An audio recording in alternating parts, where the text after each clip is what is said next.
Food is, of course, vital to our survival, but sometimes it can be the cause of few problems. When our body has a bad reaction to food, this is called an adverse food reaction. Now, most people have heard about some form of an adverse food reaction, with food allergies probably being the most common. We also hear people interchangeably talking about adverse food reactions and food allergies, but they're not actually the same thing. Broadly speaking, a true food allergy involves more than one part of the body, so the gut, skin, and lungs, for instance. And they can be intensive, thinking about those anaphylactic reactions needing EpiPens. Whereas the effect of a food intolerance are more localized to the gut usually, and are not as severe. Now, adverse food reactions are somewhat common. In humans, it's more common in infants and children, with about 1 in 10 estimated to have a food allergy.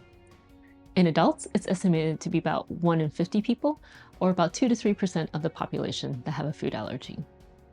It can be higher, of course, when we think about the broader category of an adverse food reaction.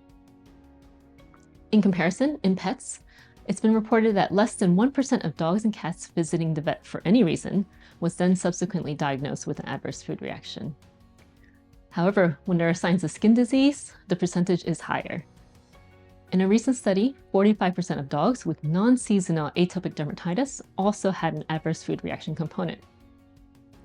So in other words, adverse food reactions are not very common in pets in general, but if there are gastrointestinal signs or skin signs, food is more commonly a trigger. So how can we determine if a dog or cat has an adverse food reaction? Well, the absolute gold standard is by doing a food elimination challenge trial. All other tests, including skin prick tests, blood, saliva, and hair, have been shown to be unreliable and inaccurate. In one classic study, researchers sent in fake dog hair from a plush toy to a company that was doing hair testing for food allergies, and they still got a result from the company. So unfortunately, we don't recommend blood, saliva, or hair testing to diagnose a food allergy.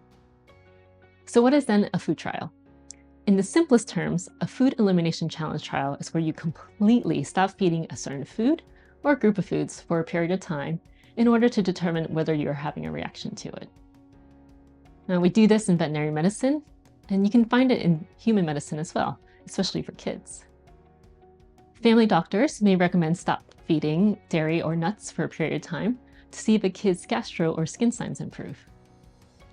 If they do improve, then the next step is to challenge them with a bit of the original food to see if their signs come back. Now, this part is really important, but it is sometimes overlooked. It's not easy to convince human parents or pet parents to do this step. If their kid or pet signs have already improved, why risk it coming back? But without doing this challenge, we can't confirm if there is a true adverse food reaction. Maybe they improved for another reason. Maybe it was seasonal. Maybe it was the weather. You want to be sure that for a food reaction, that you did the correct diagnosis, because that means they can't have that food possibly for the rest of their lives. So how do we do a food trial? Well, we start by omitting foods from the pet's diets that they have eaten previously. These are foods that they could be sensitized to, and replace their diet with foods they have never eaten before, or what we call novel foods.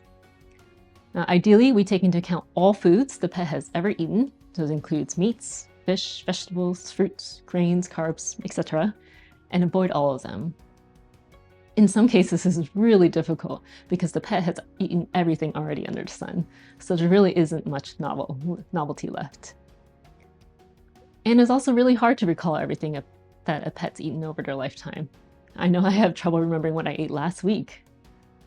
So in these cases, we recommend avoiding at least the foods recently eaten, or at least the ones that were being fed when the pet had clinical signs. You also have the option of using special diets where the protein has been hydrolyzed or broken down into small enough pieces that they will not trigger an immune reaction. It does help and take some of the guesswork out by using these diets.